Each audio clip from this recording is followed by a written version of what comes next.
Well, we got a house.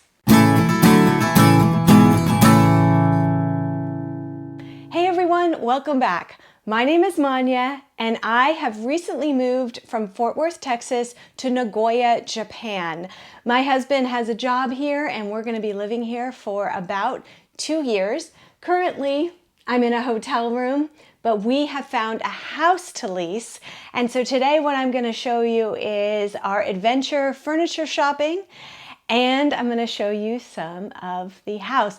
Empty because we haven't moved in yet. I never want any of you for a second to think that I don't appreciate what I have been given here.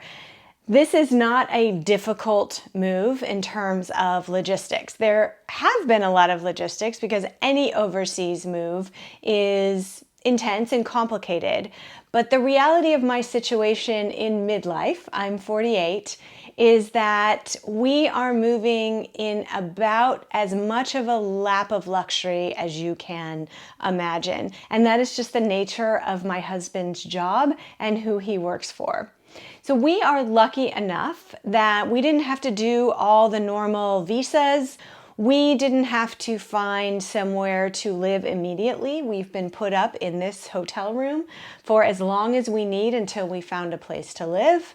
They are covering the cost of housing, our lease costs, for the entire time that we're here, so we don't have to pay for housing, and they gave us a budget to buy furniture and other goods that we need for our house. We have some stuff being shipped here, and they covered that, but really all that we're shipping are the majority of our clothes. Here in this hotel room, we have clothes enough for 30 to 45 days. We didn't know how long we were going to be in the hotel. So the rest of our clothes are coming in shipping. And then we also have toiletries, mostly mine. I really didn't know of the things that I loved, what I would be able to find here and what I would not be able to find here. It has not been intuitive. I've gone to the drugstore a few times looking for things, and some I've been able to find and some I haven't been able to find. So I'm happy some of that stuff is on its way here to me that I packed in shipping. So we spent a full day a couple of weeks ago looking at various places to lease. We also had the good fortune to have a relocation person assigned to us. And this person took us around to look at various apartments. We went back and forth with him a couple of times about what we were looking for, and then he put together a list of properties. Now, the thing about Japan is that leasing of properties is first come, first serve. That means it's not competitive in the way that we're used to in the US, where a landlord can choose between a variety of different renters and decide which one they like the best. It is, as long as you qualify and you have the money, it is first come, first serve.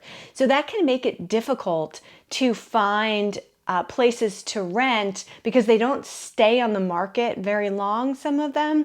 And so from the time he sent us our first batch of apartments when we were back in Texas to the day we went and looked at apartments, there were some that I loved that were no longer available once we were here.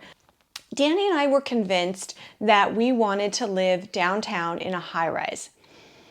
There's about 10% of the population of Nagoya, the city where we live, are expats. That's 10% of a city of 10 million. This is a big city. Nagoya is bigger than New York.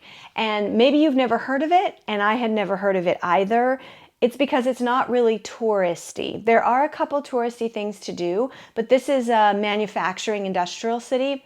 It's not gross like you might imagine an industrial city is, but it's a city where people live and work. So it's not Tokyo, it's not Osaka, it's not one of those places that has a lot of tourists. But because there's a lot of manufacturing, there are quite a few expats who come through the country all the time. So there is a whole industry set up to serve those expats, which makes sense. We are staying in a hotel downtown on the 27th floor. So living in this hotel has really given us a sense of what it would be like to live down here. And we'd been here, I guess we'd only been here one full day and we'd slept most of that day before we went on the tour. But the relocation guy, the properties he sent us were all pretty much high rises. They weren't all downtown. I think he was trying to show us a variety. But on that final list that he sent us was a house. And the house is about 2,000 square feet. It is I'm going to call it a 2-bedroom. They called it a 3-bedroom, but I'll share why later. I don't call it a 3-bedroom. It's a 2-bedroom, 1.5 bath house with, it's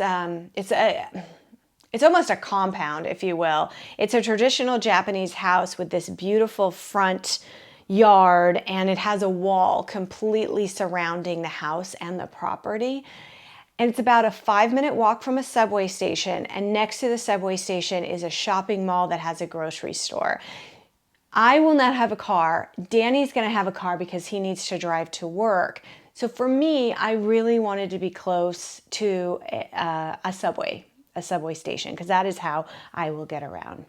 We looked at the house last, and the house just blew us away.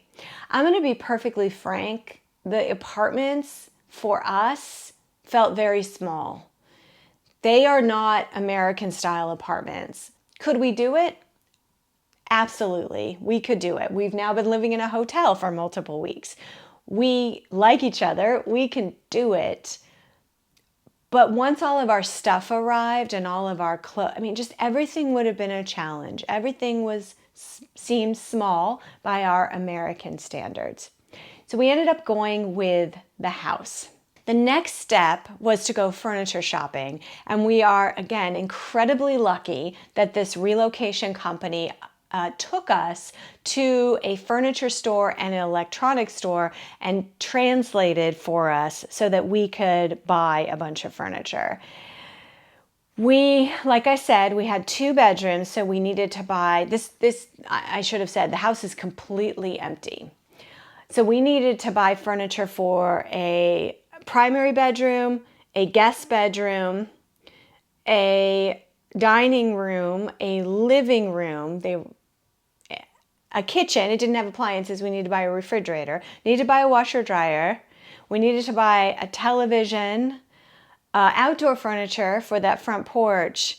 And then there's this room in the house called a tatami room. And forgive me, I don't know all the details about what a tatami room is, but they labeled it as a bedroom. So I believe that traditionally the tatami room was almost the entirety of every apartment, and there were these tatami mats on the floor, and the room had to be very versatile because it was used throughout the day. So people would sleep on futons that could fold up during the day and put away in closets. And then it was also a room for tea. It was a room for gathering. And we have a room like that, and it's coming with some furniture in it, a table that goes in a tatami room, as well as some furnishings. I don't know what we're going to do with that room yet. It may just stay as it is. I may use that table as a workspace or a place to record. We don't know yet. So we took that room off the table. But we needed to buy 2 beds, a couch, a TV, a dining room table, etc., etc. So we spent the day buying furniture. I have never purchased furniture from scratch. I don't actually know anyone who has. I only know people like me who, after college, I moved into an apartment and people gave me furniture for free, or I went to the thrift store and bought it, and then I kept it for the next 10 years and added on and subtracted, and it felt exciting and also terrifying to buy all this furniture. Now, granted, we were spending someone else's money, so that made it easier. We have a generous budget. And so at the end of the day, we walked out of there with our baseline furniture. So we have a king bed, a queen bed, a couple of bedside tables, some lamps, a dining room table and 4 chairs, a couch, a television, a refrigerator, a washer dryer, oh, and a rice cooker, because I wanted to get a rice cooker recommended by the Japanese and not just buy some random one. And so I had the relocation woman show me her favorite rice cooker, and I bought that one. Still to purchase is everything else for the house. We don't have towels, sheets, we don't have plates, bowls, glasses, utensils, chopsticks. We don't have placemats or tablecloths or anything that will make that house a home. We also don't have any decorations. So no knickknacks, no plants, no anything. So the plan is at this point to just go to IKEA, because both Danny and I enjoy a minimalist aesthetic. So white plates, white bowls, simple glasses, white towels, white sheets, that kind of thing. I think we're just going to go to IKEA and load up, because remember, we also need all the kitchen stuff. So scissors and spoons and pots and pans, and like we literally have nothing. So that's where we stand right now on the house, and I will absolutely keep you in the loop as we move forward in future videos. I hope everyone's doing well. Thank you as always for being here, and I will see you next time. Bye.